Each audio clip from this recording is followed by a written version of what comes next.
Nessa sexta-feira, diante daquele jargão que todos conhecem, sextou. E no dia que comemoramos o Dia Internacional da Cerveja, nada mais adequado do que a gente convidar um especialista em cerveja. Está conosco aqui o Rodrigo, proprietário da Dust Cervejaria. Boa tarde, Rodrigo. Tudo bem? Boa tarde, Mike. Boa tarde quem está nos assistindo aí pelo Instagram, Lance Notícias. Prazer enorme falar sobre cerveja, a coisa que a gente mais ama nesse universo.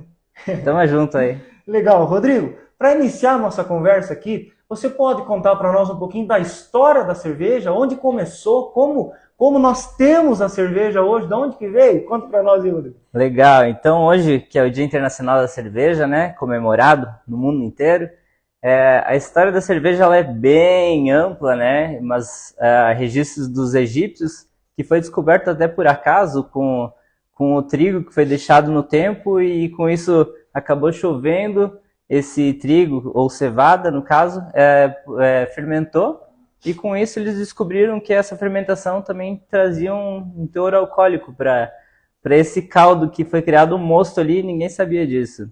Isso por consequência que as mulheres trabalhavam nessa parte e elas acabaram descobrindo. E isso trouxe muito tempo na história da cerveja, as mulheres produzindo cerveja até na própria casa, assim. Então tem uma história bem vasta quanto a isso, que é bem bacana e também faz parte da história da cervejaria, da Dutch Cervejaria, no caso. Olha que interessante. Então, você que está nos assistindo aí, estão percebendo que o Rodrigo, além de especialista em cerveja, também é cultura, conhece a história da cerveja. Várias habilidades aí, Rodrigo. Mas você me disse que agora na tua última frase, que a história da cerveja e a história da Dust, elas são conectadas. Por que isso, Rodrigo? O que que tem a Dust de especial na história da cerveja? Então, eu tô já nesse rumo de produção de cerveja, acredito que há uns 12 anos. E quando a gente começou a buscar receitas sobre cerveja, a gente ia procurar as pessoas com mais experiência. A gente estava buscando as avós que faziam cerveja em casa. E a gente acabou encontrando várias aqui pela região, a gente foi a vários municípios aqui próximo, e a gente descobriu que era a netinha que tinha aprendido com a avó e tinha passado várias gerações as receitas, sabe? E a gente começou a ter informações com essas receitas, a gente até produziu uma receita à base desse contexto histórico que a gente conseguiu e ficou espetacular e foi aí que deu início à empolgação sobre cerveja e que futuramente, ali em 2017, a gente entrou com a marca da cervejaria e engrenou nessa etapa.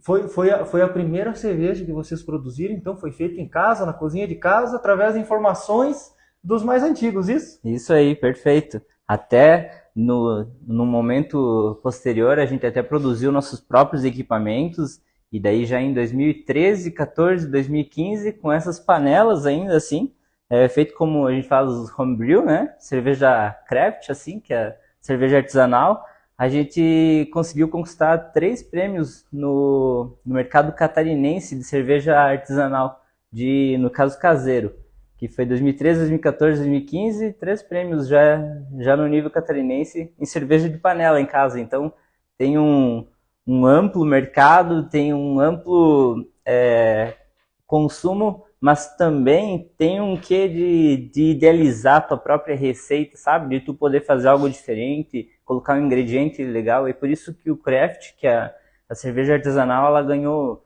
muito mercado, né? Por conta disso também. Então tem muito cervejeiro caseiro, muita cerveja muito boa sendo feita em casa e que fica uma baita dica aí para quem quer iniciar nesse mercado, às vezes dentro do próprio apartamento, dentro da própria casa, a gente pode começar dessa forma, assim. Claro, mas requer um pouco de habilidade. Certamente, quando você pegou a tua panela lá, a sua família que ajudou, não foi de primeira, né? Isso aí com certeza tem um processo, vai acertando, até dar aquele sabor que você acha o adequado, né? Assim. Isso, perfeito. Até a gente tava em amigos, né? 2 colegas meus que fizeram faculdade comigo.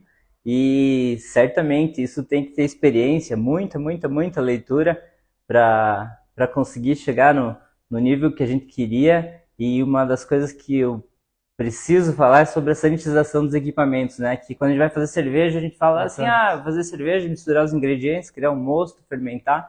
Mas uma das coisas que mais importa é a limpeza no todo.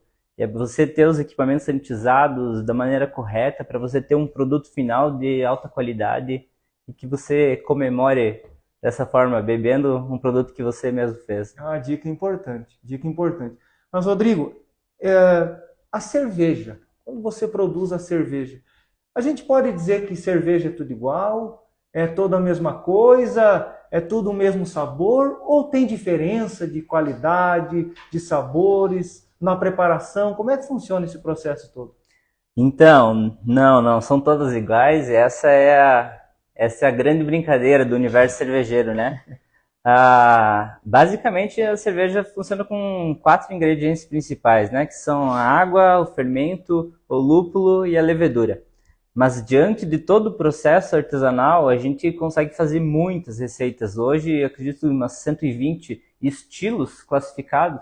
Porém, dentro de cada estilo, vamos supor, a gente tem aqui, né? A Pale Ale, a Pilsen, a Saison, uma Smoke, que é uma cerveja de abóbora, né? Até essa aqui foi premiada no Brasileiro desse ano, uma cerveja defumada de abóbora. Mas dentro desses estilos, a gente consegue diferenciar muito uma cerveja de outra. Dentro de um próprio estilo, a gente consegue fazer 2 cervejas com os mesmos ingredientes, às vezes só mudando rampa de temperatura, padrão de fermentação, cepas de levedura. A gente consegue fazer cervejas muito diferenciadas, até com os mesmos ingredientes, assim, só brincando nessa etapa. Então, aí que vem o ganho do mercado artesanal, né? De você ter muita diversidade e principalmente com um contexto muito rico de sabor, que acho que essa que é a grande pegada. O mercado artesanal, ele não está preocupado com o quanto ele vai gastar para fazer uma cerveja boa. Ele está preocupado em fazer a cerveja boa e achar o consumidor final que queira tomar essa cerveja boa. E aí a gente entra numa questão de beba menos, mas beba melhor, né? Sim, muito bom, muito bom. Certamente você comentou, né? Começou na cozinha, lá na panela. Hoje a Dust Cervejaria já não é mais na cozinha e na panela. Com certeza é uma estrutura muito grande que vocês têm hoje para a produção dessa cerveja. Isso, a Dust está com 6 anos de mercado, né? Tem um orgulho com um mercado que ele é independente, artesanal, né? Então você tem que ir botando a cara a tapa, botando o peito, os projetos. Aí a gente já tem que agradecer a nossa própria cidade de Xanxerê, né? Por a gente ter orgulho de estar aqui e entender que as pessoas abraçam esse projeto, que as cervejarias artesanais dão certo por questão disso, porque tem consumidores fiéis a esse mercado. Mas a gente já está 6 anos nessa lida e sempre tentando ampliar, né? Hoje a gente conta com 35 estilos de cervejas diferenciadas e aí a gente entra com um leque enorme. Essa própria Saison aqui é uma cerveja belga que a gente faz ela em fermentação aberta, justamente para a levedura não sofrer menos pressão atmosférica e ela liberar mais éster e ficar uma cerveja mais frutada. Mas dentro disso dá de brincar de formas diversas com as cervejas, que acho que é isso que encanta o próprio cervejeiro e, consequentemente, o nosso consumidor final, que é o nosso público-alvo, para aquela pessoa que você diz assim, bah, essa cerveja aqui, ó, vai agradar esse público aqui. Então eu costumo dizer que a cerveja, ela agrada a todo mundo, assim. Se tu gostando de uma cerveja convencional, uma Pilsen, você vai achar o teu quezinho lá dentro da cerveja. Eu gosto de amarga, não, eu gosto de mais frutada, eu gosto de herbal, eu gosto de mais alcoólicas. Então tem um mundo enorme, é só você conhecer o teu paladar e daí você entra num ramo cervejeiro aí que você dificilmente volta atrás. O que é legal, e você que está assistindo também pode perceber que você fala várias vezes brincar de fazer cerveja, mas a gente sabe que é um processo árduo e de muito estudo. Mas para quem gosta do que está fazendo, se torna verdadeiramente uma brincadeira que se tornou uma profissão, que se tornou fonte de renda, né? E a Dust hoje certamente produz muitos litros diário, mensal. Você pode falar um pouco para nós sobre isso? Isso, hoje a Dust está com 12 mil litros mensais, né, de produção, com capacidade. A gente já está para ampliar essa planta também. Mas sim, ela é uma brincadeira. Se você for só pelo produto final ali, pela questão do bebê, você vai fabricar 2 vezes cerveja e vai abandonar tudo. Porque dá muito trabalho. Para vocês terem uma ideia, tipo, na nossa produção lá, há muito tempo, a gente fabricava 21, 22 horas, dormia 3 horas, tomava um banho, dormia 3 horas, voltava para a produção, trabalhava mais 22 horas para você conseguir encher um tanque e ter essa frequência assim, de rotina. Isso era semanal, era normal assim, para nós. Então, certamente é exaustivo, é um processo que se você não gostar, você vai abandonar, isso é certo. Como eu falava da sanitização antes, né? Do cervejeiro caseiro, uma das coisas que mais decepciona as pessoas é a contaminação, às vezes por não higienizar direito. Então você tem que trabalhar muito bem com a parte dos CIPs, da sanitização dos equipamentos. É um trabalho que você tem que analisar a qualidade do malte, pegar os relatórios do malte, estudar fermento, ver se o fermento que você está querendo colocar essa cepa, ela aguenta aquele teor alcoólico, ela te entrega o que você quer, se a cerveja vai atenuar. É um mercado muito amplo para você ter um produto final lá específico. E às vezes de 6 meses, às vezes de 1 ano de produção. A gente tem cerveja maturada em barril de carvalho, é uma Imperial Porter com café e barril de carvalho na maturação, que a gente deixa ela 1 ano maturando.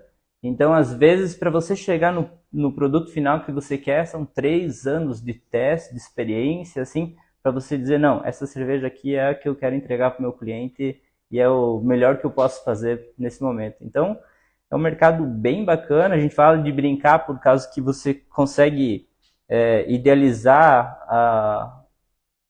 o produto final e colocar ingredientes, às vezes até inusitados, né? A gente fez cervejas com doce de leite, a gente fez cervejas, experiências muito doidas, assim, para ter um produto final e depois selecionar, essa vai para o mercado, essa não, essa aqui a gente está com uma double chocolate, vamos supor, que a gente está estudando, ela ficou muito alcoólica, daí a gente já vai trabalhando, não, vamos diminuir isso, a gente quer que apareça, mas isso é só teste, e às vezes é 1 ano, 1 ano e meio, só testando nessas brincadeiras. Depois chegar ao consumidor. Isso É uma arte, não é verdade, Rodrigo?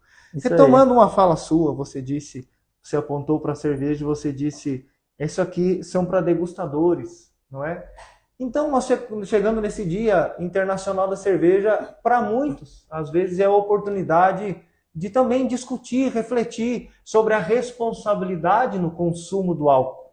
O que você pode falar para as pessoas hoje que pensam sobre isso, sobre a questão do álcool ser ligado com algo irresponsável, com imprudência? O que você pode contar para nós? Certamente. Eu acho que a questão do beber melhor já é uma de uma consequência disso, sabe? De você beber menos. E hoje o consumo, ele foi esquecido um pouco o teor alcoólico, assim, sabe? Às vezes você quer provar, degustar uma cerveja, ela está numa quinta-feira. E eu costumo dizer que ela é uma celebração do que tudo o resto. Tu trabalhou de uma forma árdua lá hoje numa sexta-feira, num sextou, né? Tu vai lá, celebra ela, então você pode beber com menos quantidade, de uma forma mais consciente, até porque, queira ou não, o álcool ligado ao trânsito, vamos supor, é uma coisa que não tem cabimento. Então, hoje as cervejarias já estão focadas em cervejas sem álcool, né? Tanto até questão nem só do álcool, mas hoje as pessoas elas estão trabalhando também a mente, o corpo. Então, às vezes você não quer que o álcool atrapalhe no teu dia a dia. Às vezes você não quer que a cerveja, vamos supor, com menos carboidrato, uma low carb, uma low álcool, entendeu? Então a gente já está se especializando nessa parada também para você conseguir entregar para um consumidor uma forma que ele possa também comemorar, mas não precisa ter o álcool ligado a isso, né? Certamente a fermentação ela já traz o álcool, mas hoje, vamos supor, a gente tem uma IPA sem álcool, que é até um experimento nosso, e a gente está lançando ela daqui a pouquinho. Ela já. Não tem ainda. Ela não tem ainda, não tá. Fique atento então aí, você que vai lá na Dust e pensa assim, como é que eu vou ir agora lá se eu estou de carro, eu não posso beber? Está saindo aí, está saindo. Uma IPA sem álcool, que também é um processo de muito tempo de criação, mas é uma cerveja que ela vai ter um sabor enorme para quem gosta do amargor também, que é no caso das IPA. e sem álcool ali para o motorista da rodada ou para aquela pessoa que só quer ir lá descontrair, tomar uma cervejinha e não quer ficar embriagado ou quer tomar uma, duas, três e quer estar inteiro no dia seguinte. Mas o legal é que a cerveja, ela não, por muito tempo, ela já não está mais vinculada a só essa sensação, sabe, de euforia, de alegria. Sim. Eu digo que ela é mais uma comemoração e uma recompensa do teu dia a dia do que todo o resto. Muito bom. Então está aí notícia em primeira mão, direto da redação do grupo Lance Notícias. Dust Cervejaria, inaugurando brevemente uma cerveja sem álcool para você que quer degustar uma cerveja sem essa preocupação do dirigir ou da questão do álcool mesmo, não é? Rodrigo, aproveitando, eu vou deixar a fala para você fazer o convite às pessoas. Como eu falei lá no início, o jargão brasileiro não é sextou. Então, já que sextou, tem final de semana, abro aqui o espaço para você fazer o convite ao pessoal para ir visitar a Dust Cervejaria. Legal, Mike. Eu fico já lisonjeado por essa entrevista, né? E agradeço já a Lance Notícias por isso. Feliz por estar falando de cerveja, que a gente é apaixonado por isso. A Dust Cervejaria, ela se encontra nos altos da avenida, ali próximo ao Hotel Seville, a Tecnosafra. E ela abre de quinta, sexta e sábado. A gente trabalha também com as harmonizações, né? A gente tem o nosso próprio pão de malte, que a gente faz ele toda semana, que é feito com o resíduo da cerveja, né? A gente pega o bagaço da cerveja, a gente acaba fazendo um pão lá próprio nosso, na nossa própria cozinha, e várias outras harmonizações, né? Nosso próprio bolinho de feijão, a gente tem vários consumos lá, que é resíduo da cerveja, que acabam virando produto final e viram uns produtos sensacionais lá para o pessoal harmonizar e curtir. Então a gente toca um rockzinho lá, quase sempre, na nossa pegada, num pop rock, e fica o convite, a gente sempre tem umas 7 ou 8 torneiras lá, e essas a gente vai trocando conforme a gente vai idealizando receitas novas aí para trazer novas experiências, principalmente, que acho que é a pegada agora dessa nova época, e é a gente se surpreender com as experiências, né? A nossa própria cerveja de abóbora aqui, que foi premiada, uma cerveja defumada, ela traz isso. Tu pensa assim, pá, abóbora. Mas aí o pessoal vai lá e toma, se surpreende assim com um sabor muito diferenciado, e acho que essa é a pegada da cerveja artesanal. E aí eu deixo esse convite para as pessoas se permitirem para apreciar o novo. Veja só, você falou do bolinho, quando nós estávamos em off aqui, já passou um colega e disse, vai lá, Mike, conhecer e comer aquele bolinho lá. Certamente você não está vendo agora aqui, mas o pessoal da redação também está assim eufórico para ir lá na Dust, para aproveitar e degustar de uma boa cerveja. Muito obrigado, Rodrigo, pela sua vinda até aqui à nossa redação. Perfeito, muito obrigado. Pessoal, eu não vou terminar com beba com moderação, mas beba com responsabilidade. Lance Notícias, um novo conceito em comunicação, porque aqui o nosso lance é você.